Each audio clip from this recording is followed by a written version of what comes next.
Hope you're all actually. Good afternoon, madam.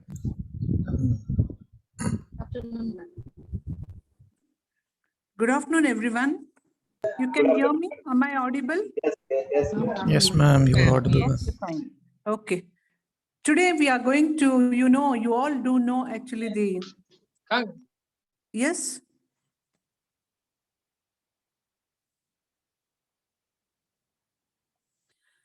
You all know actually we are going to talk on post-colonial feminism and the study of women characters in Indian novels in English, or for that matter, Indian novels in vernacular languages. So ultimately, you are going to discuss actually Indian women as they are as they are represented actually in the Indian novels.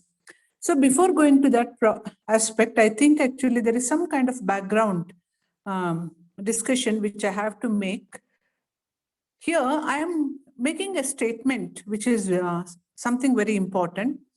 So this statement is that feminism is not a unitary or a homogeneous concept.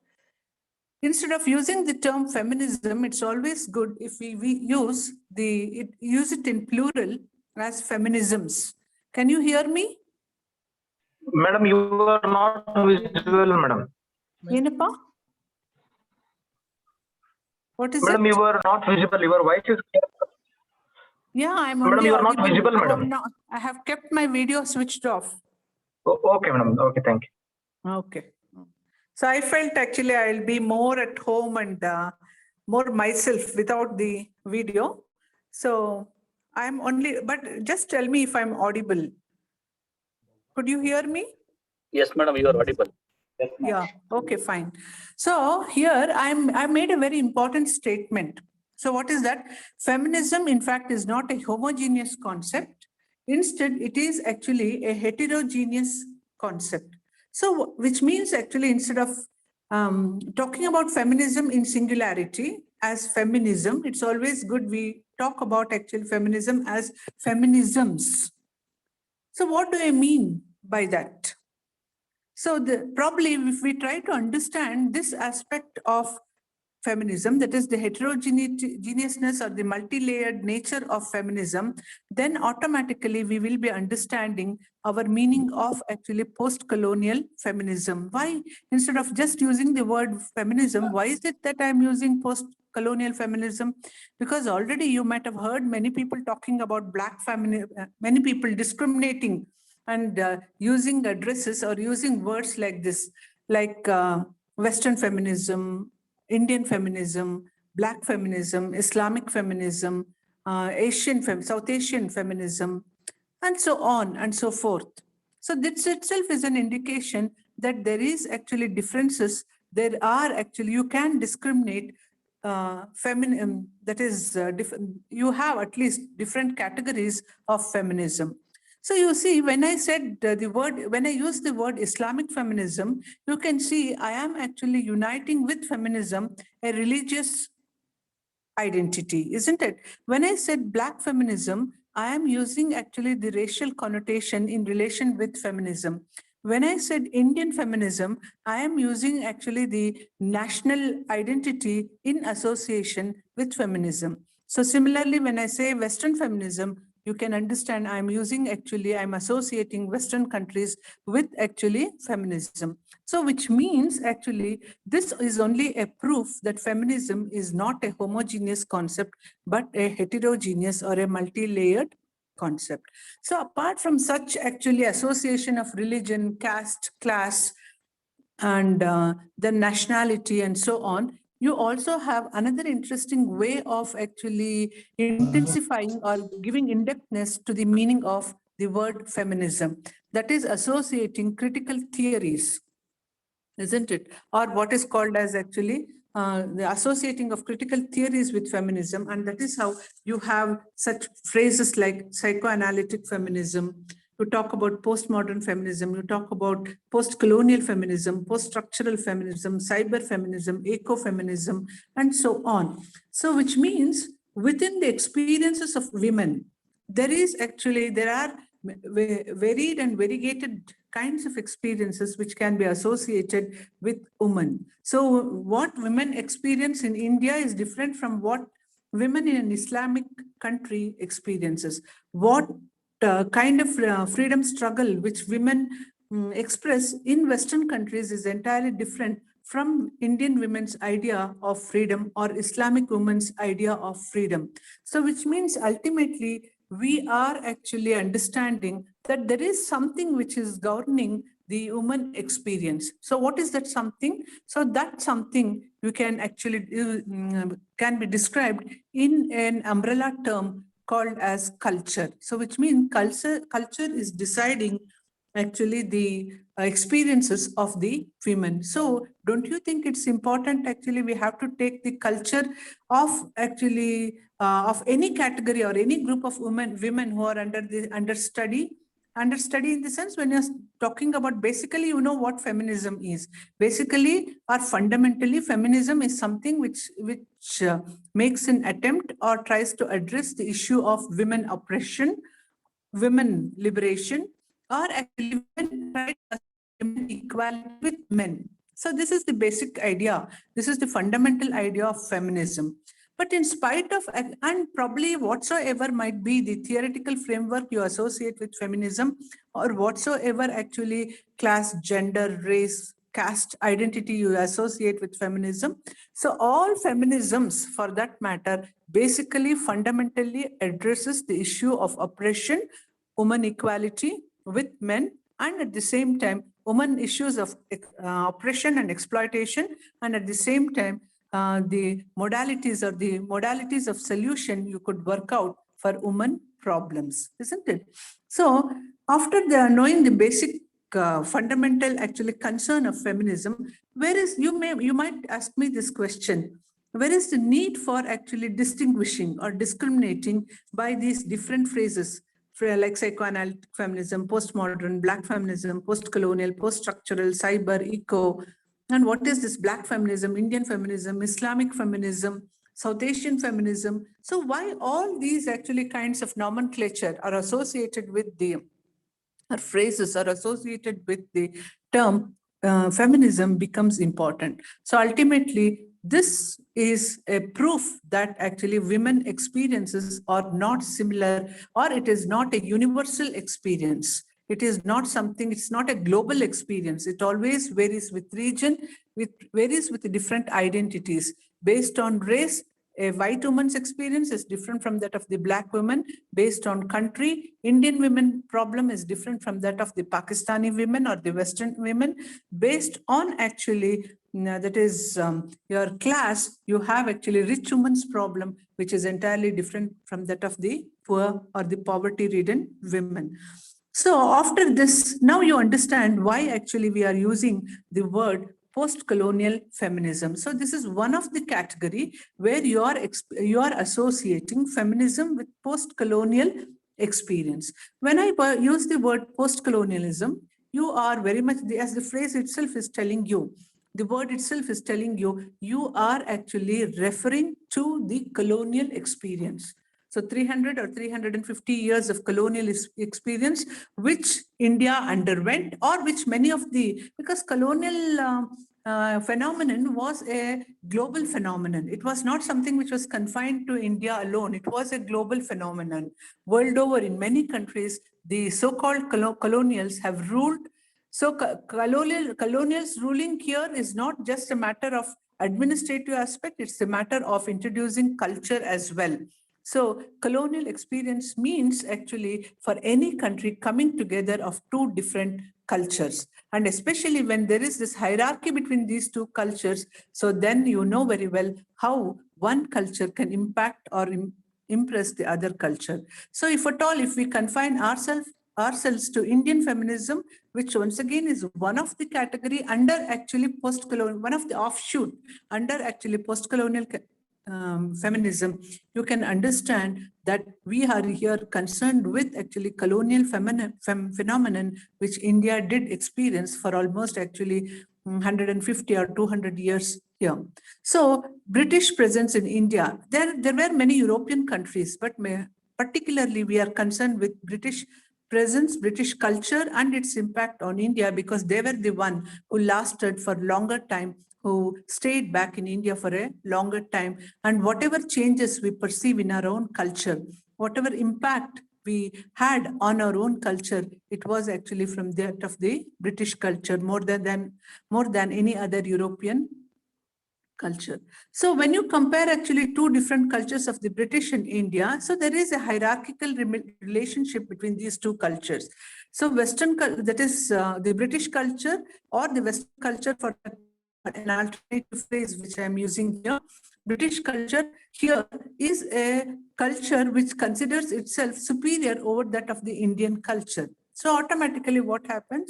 So we Indians were mesmerized, we Indians were impacted and influenced, and we accepted the Western culture as superior. And that is how there are different categories of the reactions documented in India during the colonial times. So there are actually traditionalists, there are actually revivalists, there are modernists. Revivalists who thought that everything, the real good lies in reviving in our culture, and actually the traditionalists who actually supported or actually defended their own traditions in the face of actually the cultural practices of the West or that of the British, and the modernists who thought actually everything was wrong with their traditional culture, and they actually accepted the superiority of the Western culture and try to emulate them, try to actually imitate them. So, but one thing is very much clear from what all I did talk until now. So what is that? Culture of a country or culture as an umbrella term matters very much important, and based on the component of this culture you have the different categories of actually feminism, and that is how you have post-colonial feminism, where the colonial experience which India did undergo, or for that matter any country did undergo under the colonial rule, becomes actually important. So which means actually women were exploited, or women did undergo different kinds of oppression under the imperial ideology, along with actually the oppressive practices which they underwent by the patriarchal norms of their own country. So it's always there. So because of the presence of the British imperial force, imperial ideology, there is the Indian women who suffered a lot.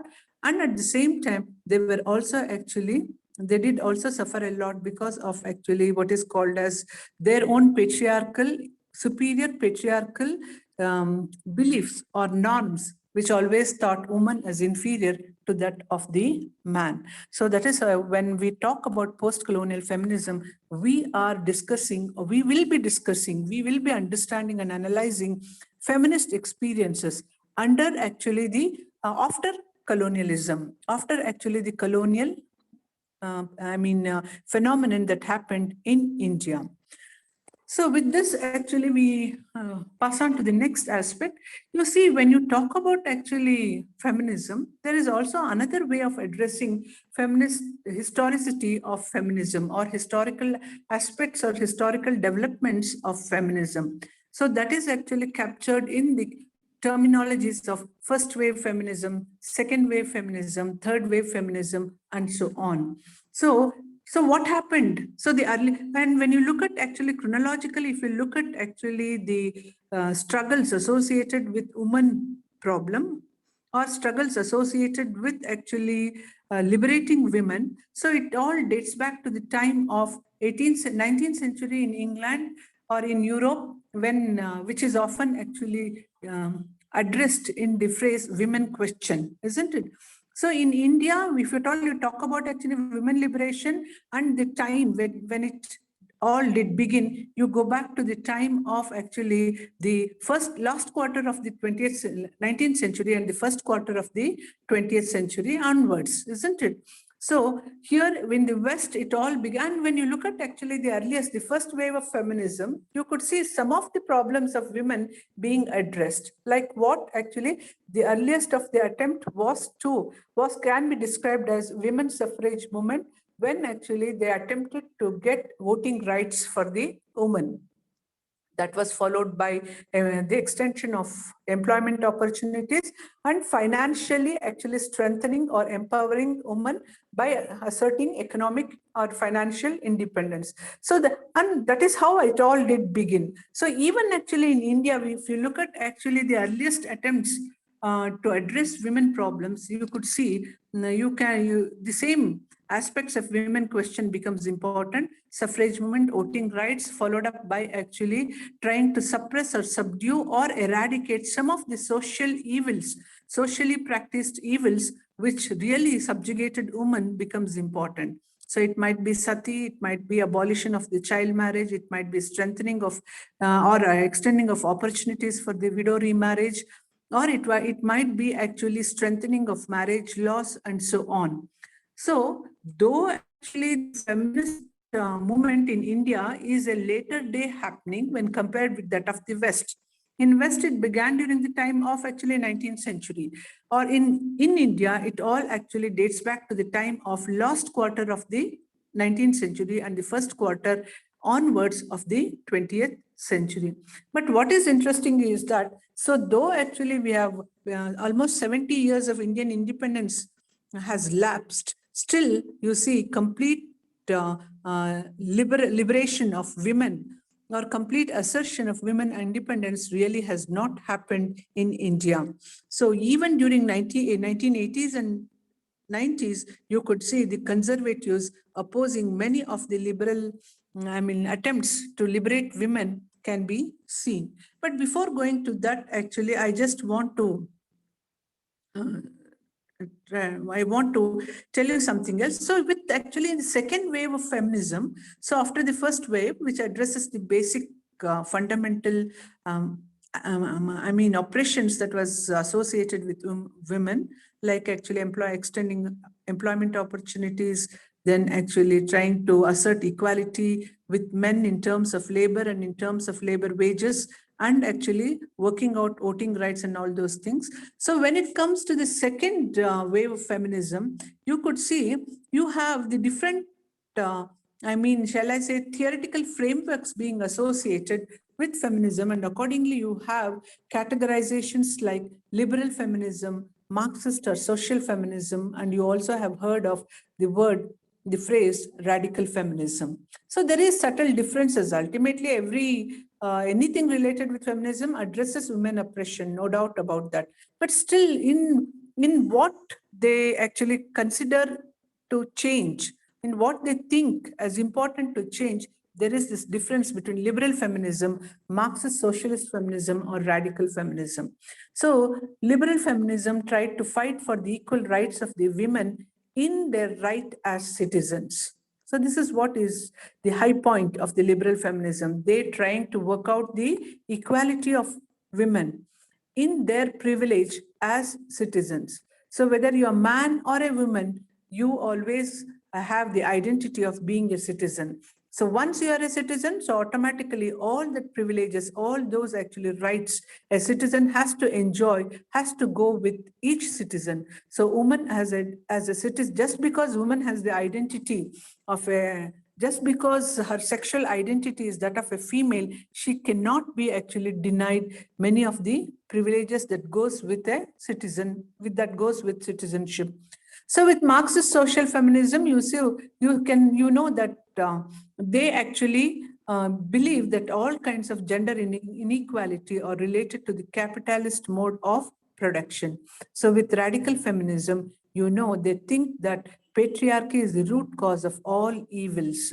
So ultimately, they want to change. They want to bring about change in the very actually norm of this patriarchy. And that is why it's always said, when we talk about actually women liberation, it's never a struggle. It's never a discontentment between man and a woman. It is always actually a struggle against a way of thinking, what is called as actually patriarchal way of thinking. And that is how there are feminists who talk about actually the greatest harm which patriarchal thinking has really made both on men and women is to actually manipulate their thinking and make them accept the patriarchal norms as natural and as real, as truth.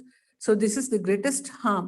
So that is why whenever actually people talk to you, whenever people give examples of women exploiting fellow women, you can always atte ಸೊಸೆನ ಹಿಂಸೆ ಕೊಡುವಂತ ಉದಾಹರಣೆ, ಹೆಣ್ಮಕ್ಳನ್ನ ಹಿಂಸೆ ಕೊಡುವಂತ ಉದಾಹರಣೆ ಕೊಟ್ಟಾಗ, so whenever actually people give examples of women exploiting fellow women in the form of mother-in-law, in the form of sister-in-law, in the form of friend, and so on.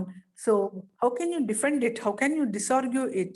So probably you can always say, so the greatest harm patriarchal thinking has made is to make women, or is to make all men and women to accept patriarchal norms as real and truthful and not as a construct. So what is the urgent need of the hour? The urgent need of the hour is to deconstruct this construction by recognizing that they are only constructs which can always be deconstructed.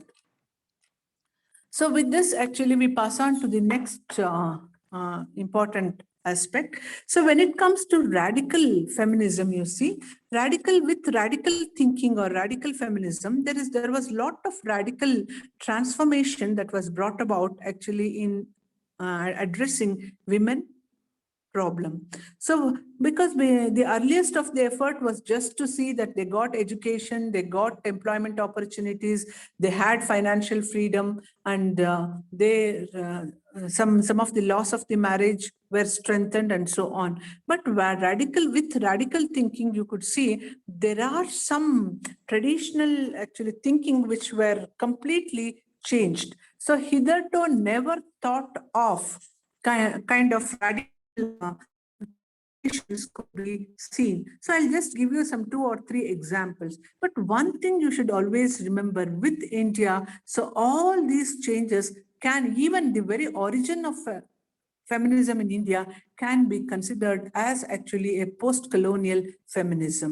So before actually the coming of the British, probably we never even heard of actually all this women movement, women question, women liberation, and all those things. So that way I can make a very important statement without any, opposition. So what is that?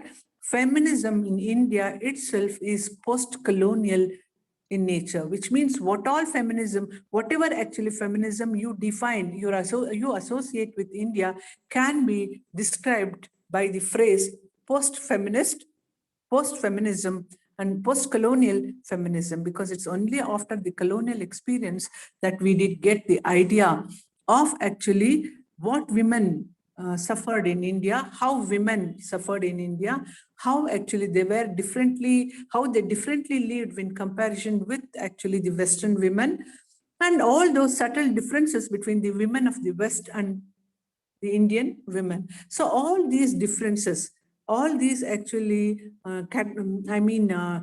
discriminations, we were able to perceive only under the British rule. So that is how feminism in India, particularly I'm talking about India, I'm not actually talking about the Western feminism here. Feminism in India itself, in general, would not be wrong if we say it is post-colonial feminism. So so without any hesitation, you could say feminism in India is a post-colonial feminism. So I was talking about, so automatically when you talk about actually radical transformation that was addressed, that was actually initiated in India, brought about lot of actually changes in the traditional conceptions, traditional actually claims of women. Some of them I just want to address here. So one of it is actually maternal paradigm. So when it comes to this motherhood identity or maternal paradigm, so the way there is lot of confusion even in the Western feminists, and you could see 2 categories of Western feminists addressing this maternal paradigm or motherhood identity. So the early feminists were proud of this maternal paradigm, and they consider actually this motherhood identity as a proud identity which women carried, because it was symbolic of their domestic authority, not only domestic authority, but also social authority. But with radical feminism, with liberal and radical feminism, you could see even this maternal paradigm or motherhood identity was divested of its pride. It was actually, that is, the pride that was associated with motherhood was rejected. Instead, it was even maternal motherhood was considered, or maternal paradigm was considered as an exploitative, practice, which did not provide absolute freedom to women. So, which means, what was the solution they suggested? They suggested that even motherhood should become a freedom of choice for women. So, this is actually this is the extremity of radical feminism, which you see in West.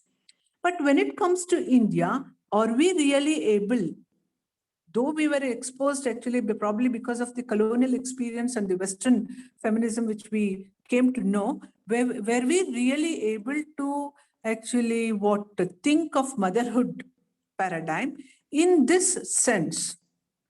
So what we notice is that when you look at the Indian novels actually handling these issues, nowhere do you think a woman novelist in India, or even for that matter, men novelist who tries to represent motherhood identities in his novel, would go to this extremist or extreme level of talking about maternal paradigm as a matter of freedom of choice, which woman alone should express ಅಂತ ಹೇಳಿ. So ತಾಯ್ತನ ಅಂತ ಏನ್ ಹೇಳ್ತೀವಿ, ಅದು ಹೆಣ್ಣಿನ ಒಂದು ಅಥವಾ ಹೆಣ್ಮಗಳ ಒಂದು ನಿರ್ಧಾರ ಅಂತ ಹೇಳಿ. No, it's never like that. So probably why is it so ಅಂತಂದ್ರೆ, probably you could see the way in which we are Indian women are mentally conditioned. So much of glorification, so much of actually glorification is associated with this motherhood identity that even today, Indian women or Indian writers never dare to talk about or go to the liberal level of describing motherhood as a matter of freedom of choice, as a matter of choice for the women.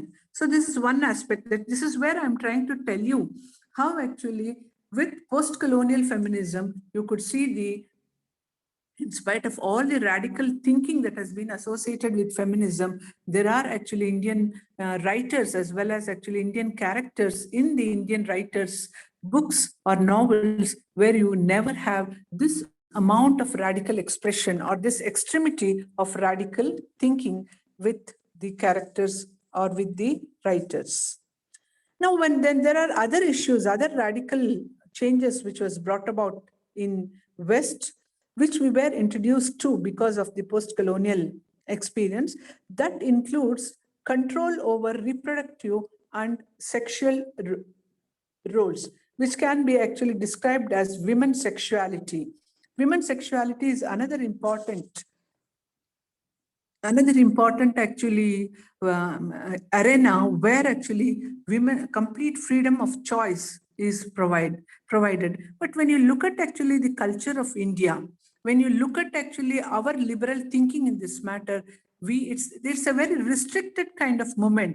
It is more a matter of compromise rather than confrontation, you could see, because women's sexuality even today is under the control of the patriarchal norms. For instance, a woman who is that is, who follows celibacy, is never actually appreciated in our country.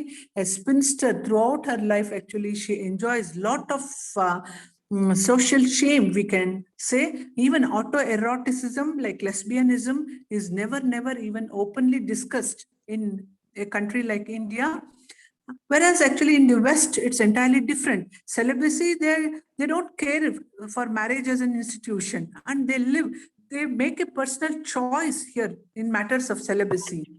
So in India, it is only a matter of chance, but in West, it's a matter of choice. And even autoeroticism and lesbianism are celebrated as that is liberal expressions of female sexuality. Whereas actually some other expressions of sexuality like pornography, rape, ritualistic genital mutilation, sati, purda, these are all considered as expressions of male sexuality and imposition on female body. That is what you see.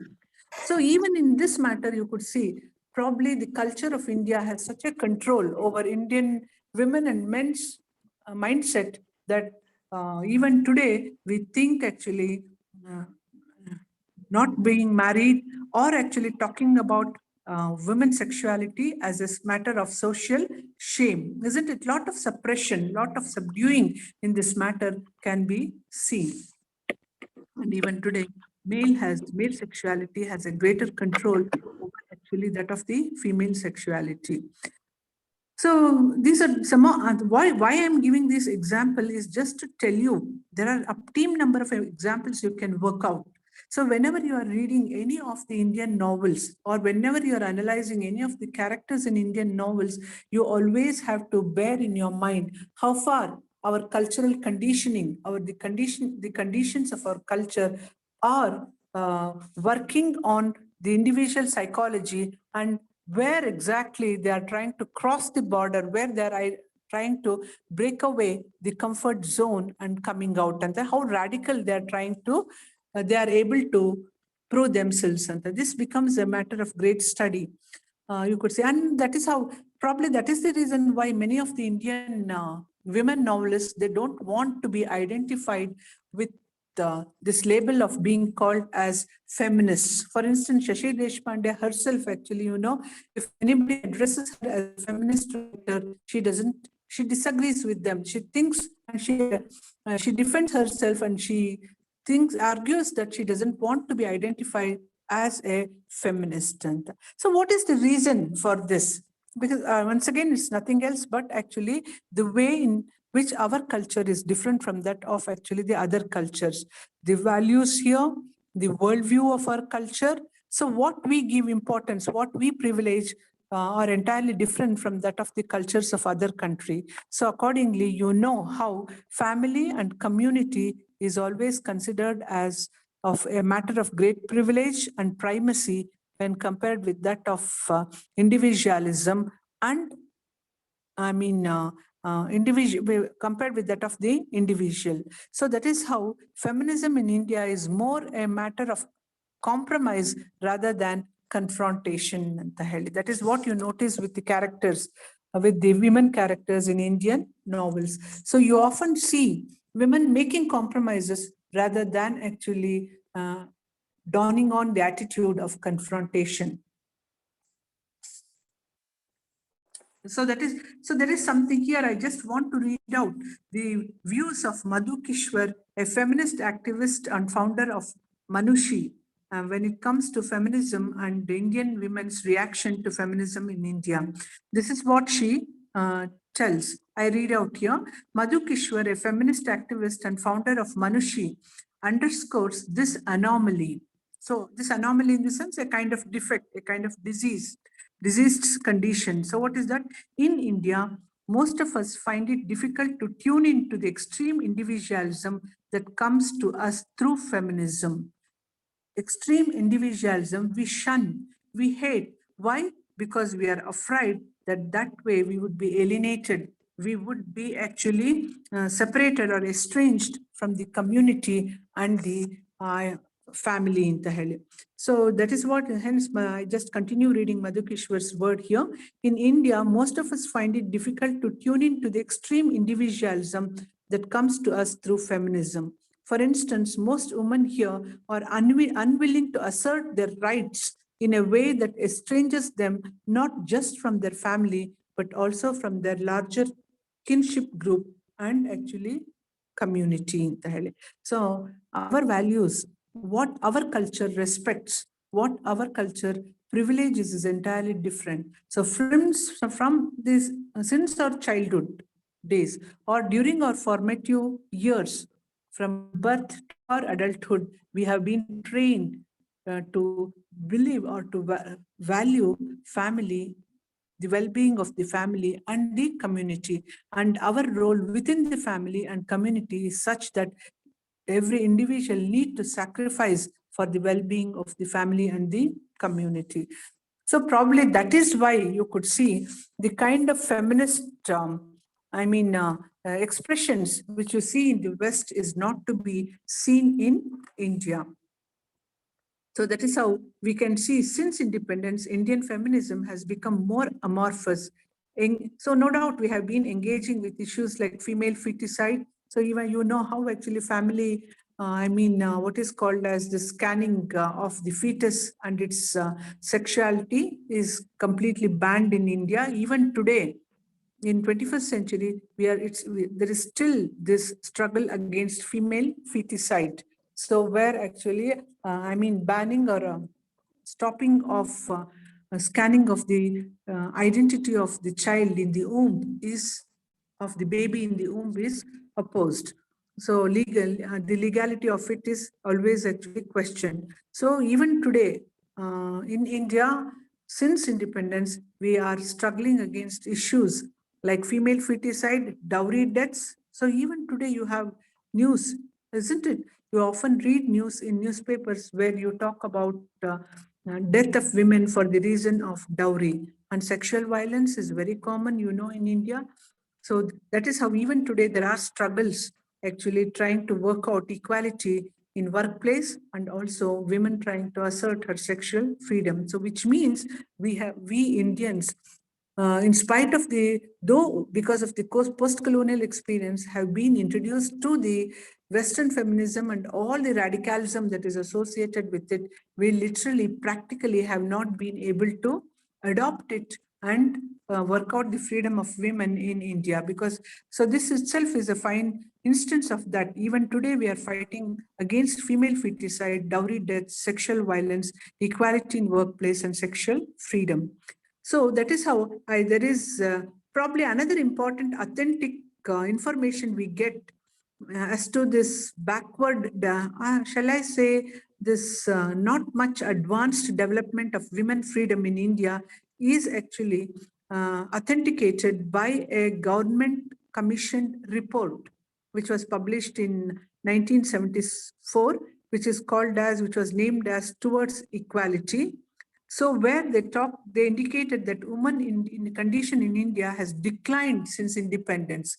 So what had we expected and what really has happened instead of actually improvement, you see that women's condition by this study, by this research, we have come to know since independence, women condition has only actually dwindled, has declined entirely. So this report, which was called as Towards Equality, it showed that we tried to work out the reason for this failure of the feminist movement in India. So what was the reason they thought of? They thought that many other social and political events interceded or interrupted the unilateral development of feminist movement entirely. So what happens? And probably the association of the, this feminist communities with the political parties was another reason as to why communist struggles have failed in India. So one of it is that actually the social and political movements that interfered, as a result of which actually feminism did not see a unilinear progressive development. For instance, there are references to peasant movement, working class movement, ecological activism, and other ecological movements, which really has has failed to recognize the leadership abilities of women entirely. And then one more reason that is quoted in this study is that the interference of the emergency that was declared in 1975. So this also interrupted the women's movement in India temporarily entirely. That is the argument which this report gives. And then you could see, but another important development, progressive or a hopeful situation you see is that in major cities of India, there were women's groups formed. So this signifies a hopeful situation, isn't it? In major cities of India, in the metropolitan big cities of India, many number of women's groups were formed. But there is once again one more drawback in these women groups. So what was that? These women groups were dominated by the urban intelligentsia. So what do I mean by urban intelligentsia? I mean that these women group were dominated by illiterate, educated, rich, English speaking, well informed, I mean, technology savvy women. So once again, this the women movement, because of the domination of this category of women, rich, intelligent, educated, and actually technology savvy women, they failed to address the so-called problems of the lower class or actually a marginalized class of community of women. So that is what, that is the drawback of feminism in India.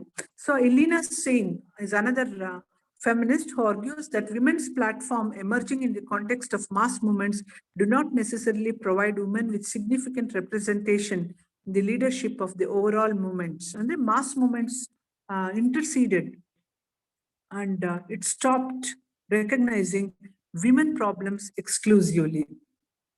So that is why during the time of 1980s and 90s, so we have witnessed attacks on feminist movements from conservative quarters. So the best example is that of Shah Banu case and Rupa Kanwarsati case. These two can be quoted as an example of how even during 1990s, you have instances of actually conservative, mindset dominating and coming to the foreground and attacking any actually modernist transformations here. So now, in spite of, and now I just want to talk some more actually aspects of importance here. So you see, post-colonial feminism has its own actually offshoots, which are very, very important. One of the offshoot is actually the evolution or the development of Dalit feminism. So probably if not, if you can see, you can almost describe Dalit movement in India, Dalit progressive movement in India is a post-colonial phenomenon, isn't it? So automatically Dalit feminism is also another important offshoot of post-colonial feminism here. So as the phrase itself actually tells you, it is dominated by actually, it is addressed, Dalit feminism addresses actually the exclusivity or the separateness of the Dalit women's problem from that of the general class of Indian women. So the Dalit feminism addresses the issues, the oppressions, or argues that the oppressions that are suffered by the Dalit women are entirely different from that of actually the mainstream women in India. When I say mainstream women, I'm referring to the upper class, rich, affluent, and educated class of women. So probably, that is, this development is a very important development. So here, the Dalit feminists especially strongly opposed the Indian feminists adopting a universalist and totalizing attitude towards women oppression. Now, what do you mean by universalist and totalizing attitude? So which means only that actually that is addressing women problems in a general way. So you don't distinguish the problems of women. You don't discriminate between the problems of women. So when you don't discriminate, automatically the solutions you work out would also be in the general terms and would not specifically address the problems. So this tendency of the mainstream Indian feminists adopting a universalist and totalizing attitude towards women oppression was opposed by the Dalit feminists. So that is also there.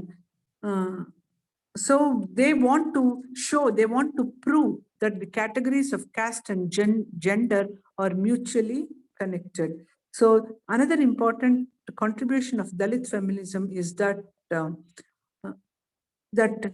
just to argue that Indian feminism is actually is almost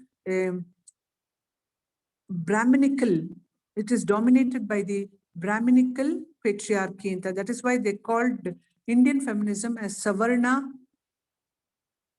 As Savarna in nature, ideologically being Savarna in nature and belonging to the upper middle class and caste people, upper caste and the upper class women. So that is how they thought that actually there is the need for the Dalit feminists themselves or Dalit writers exclusively addressing the Dalit women's problem, because they think that the Dalit women are subjugated or suppressed by dual patriarchal structures. So what is this dual patriarchal? You could see that even within patriarchal thinking, you are categorizing. So you are categorizing the patriarchal norms themselves. So within patriarchy, they are talking about duality. So what is this duality? One of it is Brahminical patriarchy that discriminates on the basis of caste. So this is what Indian Dalit women have to suffer. They have to suffer. They are oppressed by the Brahminical patriarchy that discriminates on the basis of caste. So the other patriarchy is the patriarchal exploitation that are perpetrated by Dalit men. So that functions on more intimate level.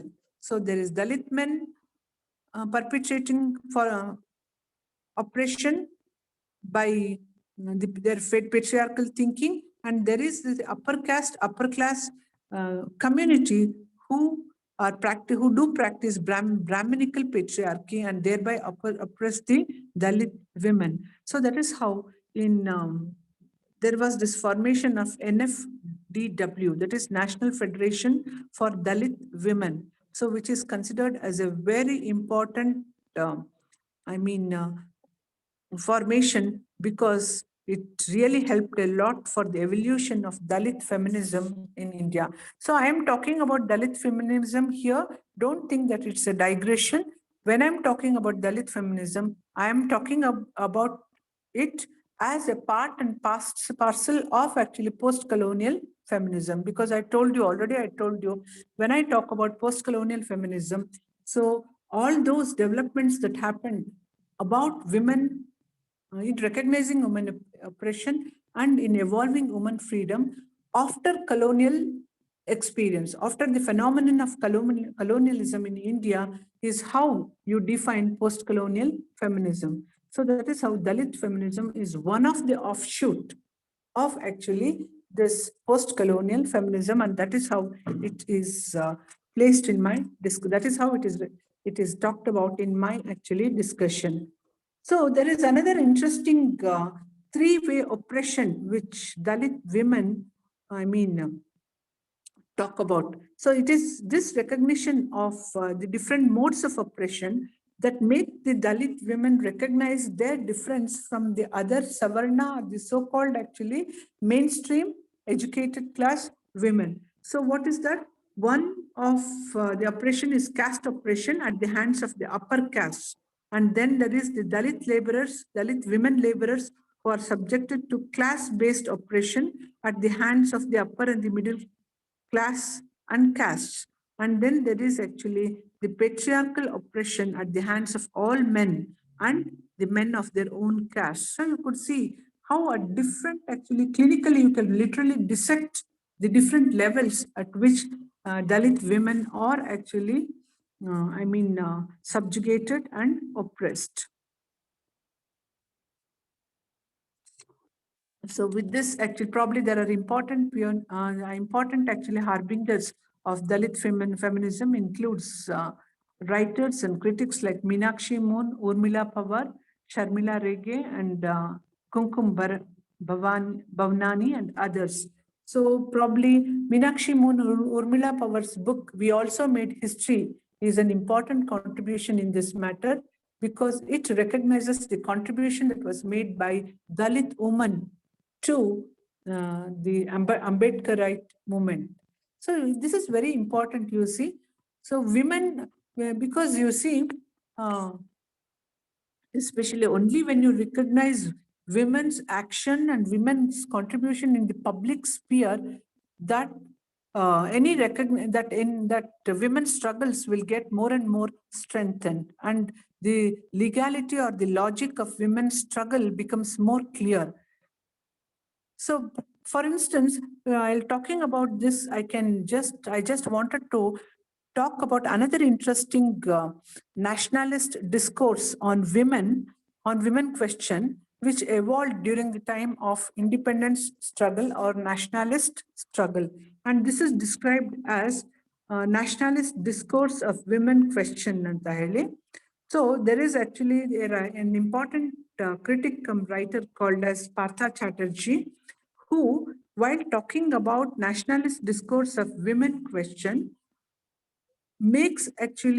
evolves a binary phrase called as home world, which is alternated with the phrase the material and the spiritual, which best expresses the essence of man and women in India. Home world, material and spiritual dichotomy or dichotomous phrases, or in other words, home world, material, spiritual binaries, which are frequently invoked, frequently discussed in the nationalist discourse of women's question. And according to this binary, you see there are the revivalists and modernists in India who make their supporting actually arguments. Revivalists, for instance, are that category of feminists, or that category of actually women supporters who support traditional conventions as to the role and function of women in society and family. So, you know, the traditional conventions about women's role and function, like what the importance of women inside home, the relativity between woman and our concept of home, her role as a wife, her role as a mother, her role as a sister and family member is given more importance and is considered as an empowering aspect of a woman, and they don't want any kind of changes happening in this role, that is in these roles. So that is revivalists. Whereas modernists, they support Western idea of women freedom, and they want Indian women to actually, to be used up for their evolution. So in between the revivalists and the modernists, you have this difference. But as per this, when I was talking about the house world, home world, and material and spiritual dichotomy, so you see how this dichotomy defines the role and function of man and women. So as per this dichotomy, as per this binary, the duties of women are as follows. It retains the duties of women is to retain the spiritual essence of national life. So look at this aspect, that is to retain the spiritual essence of national life. So to retain this spiritual essence, I don't think there is any need for women to enter into this public arena or public activities like nation building or actually freedom struggle or opposition of the imperialism and all such public activities. So inside home, by maintaining the health and the spiritual essence of the family, she is contributing towards the spiritual essence of the national life. So this is almost actually the traditional role which actually one of the binary, that is home, supports, or the spiritual binary supports. So woman has the function of retaining the spiritual essence of the national life. So by being inside the home, within the four walls of the house, she can work out this. So what is the other role it supports? So then what kind of difference, or what kind of actually modernity or change you try to induce here? So in this matter, there is this home binary talking about the importance of women learning techniques of modern housekeeping. Housekeeping madbeko. She has to confine herself to housekeeping, but she has to adopt modernity in this matter. So once again, here she is denied the public activities, going out of house and involving in actually social movements or public movements. So what is this claim here? So she has to learn techniques of modern housekeeping. And then another important actually virtue that is upholded by this, by one of the binary, that is home and the spiritual, is that she has to acquire literacy. And as per this home world dichotomy or binary, there is almost actually a different kinds of duties which are associated with men. Like what? With men, they have to learn the ways of the world. So this is something, not something very new for us, isn't it? So probably this home world material spiritual binary is very much based on our traditional functions or duties or roles of man and women. Not much change is there. Only thing is that within the four walls, some allowance for modernity is allowed. Like what? Learning techniques of modern housekeeping, learn acquiring literacy, and such things. But however, it doesn't much differ from the traditional function that is attributed to women. So when it comes to duties of men, it's again the same thing. Like what they have, what tradition believed as to the duties of men, functions of men, is upholded here also in the nationalist discourse. So accordingly, men has to learn the ways of the world. So it is always taught, even today you have a popular saying where actually the popular saying which expects men to go out into the world and expects and consider it as profitable, and considers women going out into the world instead of staying back in home as a risky proposal, isn't it? So as per this nationalist discourse, what are the duties of men? They have to learn the ways of the world. Then they have to improve their intellectual ability. Why? Because all these things they thought was essential for them to fight the imperial domination. So since actually going out to the world and actually inculcating intellectual ability and fighting or opposing the imperial rule, all are considered as or privileged kind of activities, automatically men was extended the superior status over that of the women. But when it comes to this home world dichotomy or binary or the material and the spiritual binary, there is one thing that is observed. So what is that? Though the emerging new middle class of the post-independent India adopted this binary without questioning, but it never reached the so-called large mass of the subordinate classes.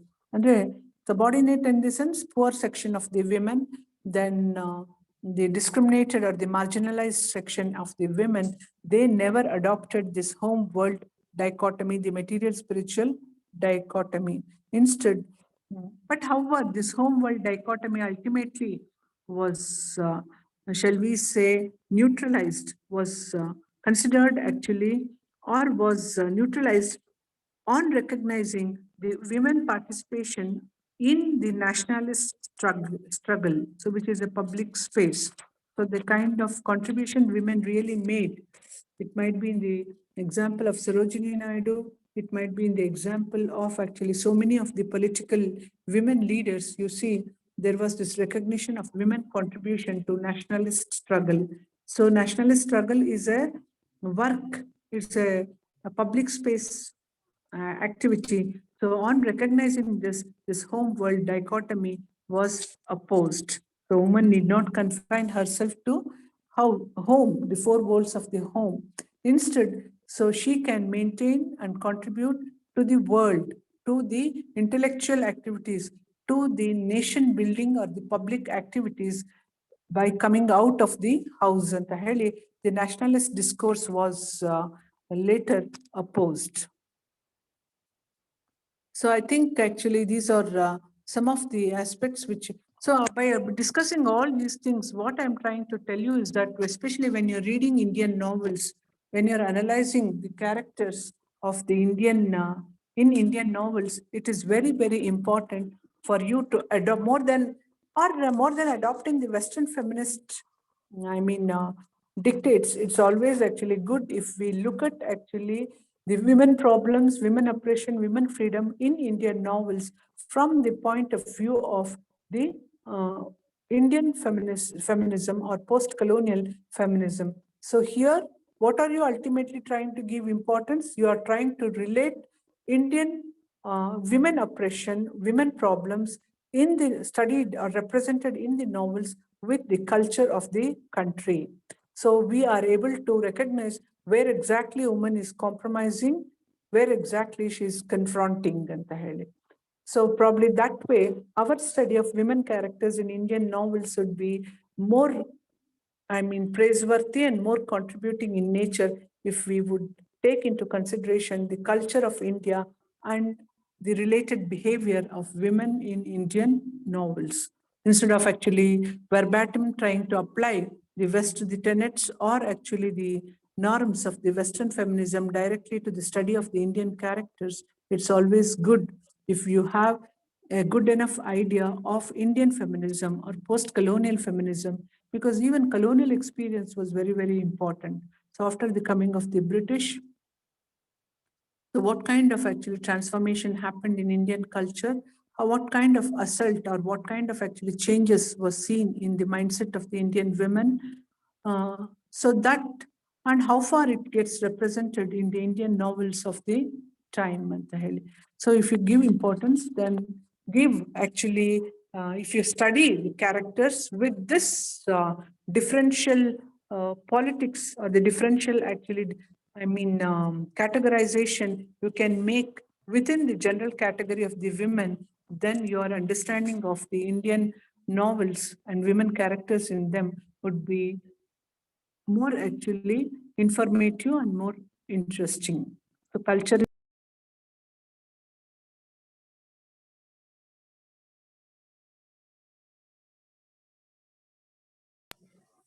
So culture is something you can't neglect. So is there any, I hope ultimately I was able to prove the very first statement I made when I began the class. So what is that? Feminism is never to be taken as a unitary or a homogeneous concept, but instead it is multi-layered, it is heterogeneous. So the proof of that we have been able to give here by discussing post-colonial feminism. So anything, any questions, any discussions you want to make?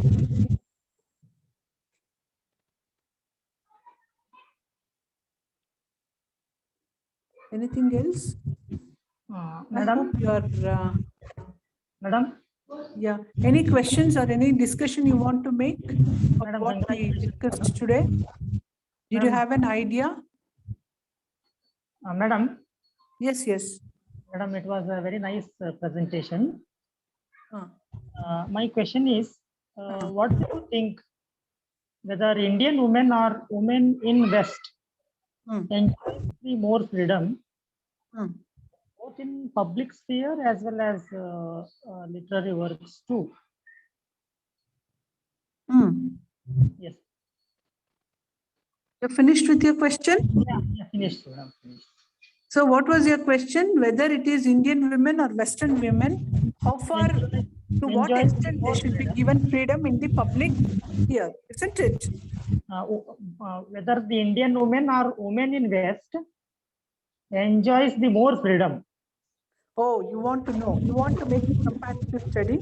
Yeah, both in public sphere as well as literary works too, madam. That is what I said. It's an interesting question, because you see, if you consider America as a superpower, and if you at all, if you consider actually America as the most developed of the countries, even there is a kind of hesitation when it comes. America has not, though actually so much of feminist struggles and feminist liberation are associated with this, women liberation are associated with this country. Interestingly, we do come to know that America has never seen a single women president until today.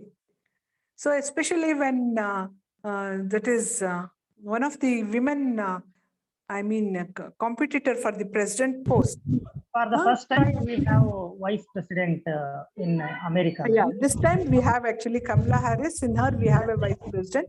But still, when it comes, probably only to that level, you have the woman representation. When it comes to the highest post, that of the president, what is, I have actually read in newspapers and elsewhere that somehow though actually so much of freedom is assured of to women in West, especially in America, in spite of that, there is some kind of hesitation to elect women to the highest post here, that of the president. So probably compared with compared with West, we have in fact examples of a very dynamic women prime minister in our country, that is in the character of, in the person of actually Indira Gandhi, isn't it? Hello? Yes, madam. Yes, madam. Yeah. It's true, madam. And she is also called as Iron Lady of India. That is true. But somewhere else, don't you think that after Indira Gandhi, we never had any other charismatic, leader like her? Probably Indira Gandhi's success or occupying of that high position could also be attributed to the family support, to the Nehru dynasty rule, which was happening in India, which happened in India, isn't it? If not for her father, I don't think Indira Gandhi probably really would have I would have actually dominated the political arena of India. Sometimes you see, instead of actually considering 1 or 2%, it is actually the statistics and the, the majority that becomes important. So how many, more than 1 or 2%, it becomes important for us to know how many of them have been the part of the public sphere. That is very, very important, isn't it? Even in West, though the kind of radical thinking that you see in West is still there, but when it comes to their functioning or their occupying the public sphere, not many women, even in West, have actually come to that high position, isn't it? Have occupied such high positions in public spheres. So which means still a lot of changes have to happen regarding women in West. Even in West, women liberation has not been completed. It's only a process, not an accomplished reality, isn't it? And there were days in India, India was Indira, India is Indira, and Indira is India. Yeah. Even now, the whole of the Congress party, without Indira, rallies behind Indira, isn't it? Indira might not be there, but her name, the virtue of her name is such that, you know how even today, actually, everything, what all new, agendas or policies or whatever they work out within the Congress, it's always in the name of Indira. It might be Indira Canteen. After the absence of Indira for so long a time, it's again Indira Canteen through which they want to, attract the attention of the more and more. Yeah. What else?